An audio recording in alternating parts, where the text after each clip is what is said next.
से पहले एक बार फिर से प्रभु श्री राम की एंट्री हो गई। राम नाम के सहारे सियासी दल एक बार फिर से चुनावी दंगल में हैं।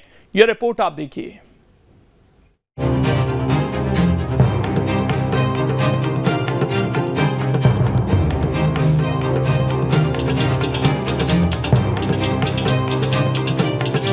देश भर में एक दिवाली मनेगी, सब जगह एक ही दिवाली मनाते हैं ना। जरा बोलो भाई।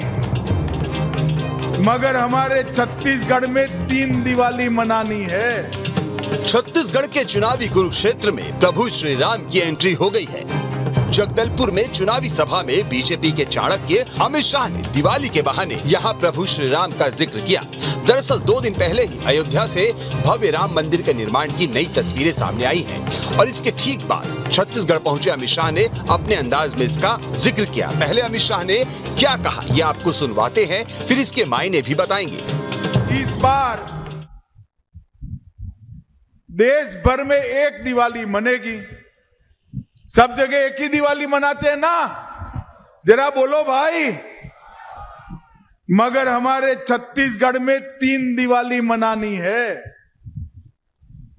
पहली दिवाली तो दिवाली के त्योहार की मनेगी, दूसरी दिवाली 3 दिसंबर को जब सरकार कमल की बनेगी तब मनानी है, और तीसरी दिवाली जब राम जन्मभूमि पर अयोध्या में जनवरी में प्रभु श्री राम का मंदिर होगा, तब भी राम के नैनीहाल में दिवाली मनेगी। दरअसल 22 जनवरी 2024 को पीएम नरेंद्र मोदी रामलला की प्राण प्रतिष्ठा करने वाले हैं। उससे पहले एमपी, छत्तीसगढ़ समेत 5 राज्यों में चुनाव संपन्न होने हैं। ऐसे में बीजेपी की ओर से लगातार एक बार फिर से राम मंदिर के मुद्दे को चुनाव के केंद्र में लाने की कोशिशें तेज हो रही हैं। जहां तक सवाल छत्तीसगढ़ का है तो इसे राम का ननिहाल कहा जाता है और यहाँ भूपेश बघेल ने श्री राम से जुड़े प्रतीकों को लेकर कई कदम उठाए हैं। मसलन छत्तीसगढ़ में राम वन गमन पथ पर्यटन सर्किट का काम जारी है। चंदखुरी में प्रभु श्री राम की 51 फीट ऊंची प्रतिमा लगवाई गई है। चंदखुरी में माता कौशल्या महोत्सव मनाने की शुरुआत की गई है। इस बार 22 से 24 अप्रैल तक माता कौशल्या महोत्सव का आयोजन भी हुआ। रायगढ़ में 1 से 3 जून तक इस बार राष्ट्रीय रामायण प्रतियोगिता का आयोजन करवाया गया। शिवरी नारायण में भगवान राम की 25 फीट ऊंची प्रतिमा लगवाई गई है। इसी तरह छत्तीसगढ़ में राम कथा करने वाली मानस मंडलियों को 5,000 रुपए भी दिए जा रहे हैं। तो छत्तीसगढ़ में भूपेश बघेल ने बड़ी चतुराई से बीजेपी के कोर एजेंडे को हाईजैक कर लिया। यही वजह है कि छत्तीसगढ़ के दंगल में अब कांग्रेस की राम भक्ति को काउंटर करने के लिए बीजेपी जोर शोर से अयोध्या का जिक्र कर रही है। उधर छत्तीसगढ़ की तरह ही मध्य प्रदेश में भी विधानसभा चुनाव के लिए वोटिंग होनी है और वहां भी अयोध्या के राम मंदिर की एंट्री हो चुकी है। दरअसल अयोध्या में बन रहे प्रभु श्री राम के मंदिर को लेकर कैलाश विजयवर्गीय का बयान सामने आया है। हम बोलते थे रामलला हम आएंगे, मंदिर वहीं बनाएंगे। दिग्विजय सिंह जी कहते थे तारीख नहीं बताएंगे। अरे भैया, अब तो तारीख भी बता दी दिग्विजय सिंह जी। तुम्हारे वकील कपिल सिब्बल ने, कांग्रेस के नेता ने कोर्ट में कहा कि राम काल्पनिक व्यक्ति है, राम नाम का व्यक्ति हुआ ही नहीं, रामचरितमानस उपन्यास है। अरे भाई दिग्विजय सिंह जी और सोनिया जी सुन लो, राम जी बहुत दयालु हैं, राम जी करुणा निधान है, राम जी की शरण में जो चले जाता है उसको माफ कर देते हैं, और इसलिए जनवरी में राम मंदिर की प्राण प्रतिष्ठा हो रही है। दिग्विजय सिंह जी, आप अपनी सोनिया आंटी को लेकर अपने परिवार के साथ जाना वहां पर राम जी की शरण में।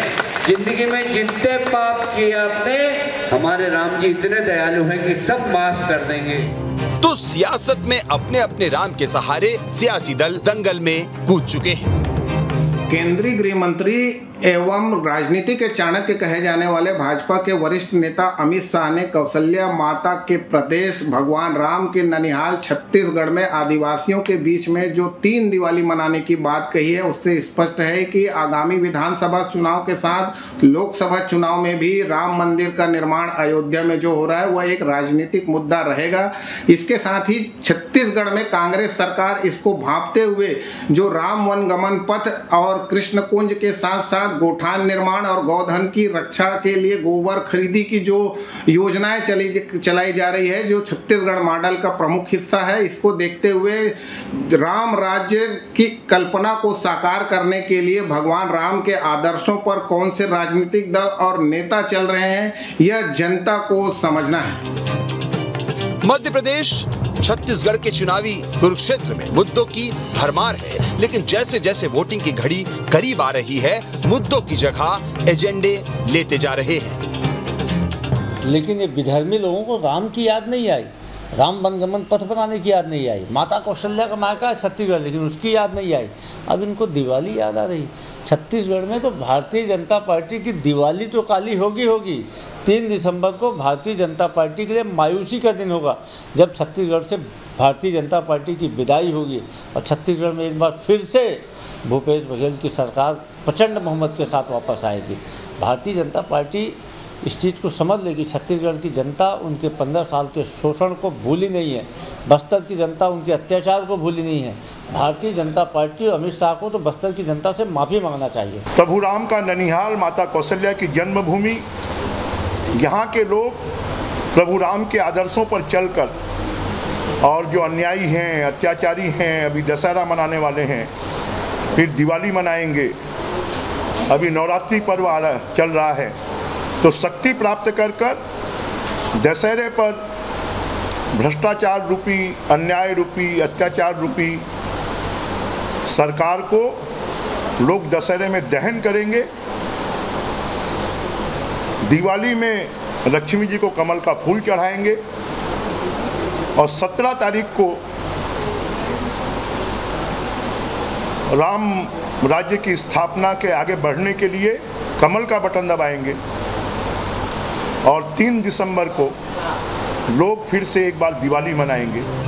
छत्तीसगढ़ में 5 प्रमुख धार्मिक स्थल हैं जो प्रदेश की 90 में से 50 सीटों के समीकरण को प्रभावित करते हैं। इसी तरह मध्य प्रदेश में 230 में से 136 सीटों पर बड़े धार्मिक स्थलों का प्रभाव है। शायद इस गणित से सियासतदान भी अनजान नहीं है। यही वजह है कि चुनावी बेला में मुद्दों के बजाय अब एजेंडे सेट होने लगे हैं। छत्तीसगढ़ की धरती से चुनावी सभा को संबोधित करते हुए केंद्रीय गृह मंत्री अमित शाह ने एक बार फिर से छत्तीसगढ़ के लोगों को 3 बार दिवाली मनाए जाने की बात कही है। वहीं भगवान राम को लेकर उन्होंने कांग्रेस सरकार पर निशाना साधा है। कुछ इसी तरीके की बातें मध्य प्रदेश की धरती पर भी की गई हैं। कुल मिलाकर कहा जाए तो ये चुनाव अब कहीं ना कहीं भगवान राम को लेकर बीजेपी आगे बढ़ रही है और इस चुनाव में कांग्रेस सरकार को घेरने की कोशिश कर रही है। देखने लायक होगा कि इस मुद्दे से जनता पर कितना प्रभाव पड़ता है। वीडियो जर्नलिस्ट प्रमोद देवांगन के साथ अंकुश शर्मा, न्यूज स्टेट मध्य प्रदेश, छत्तीसगढ़।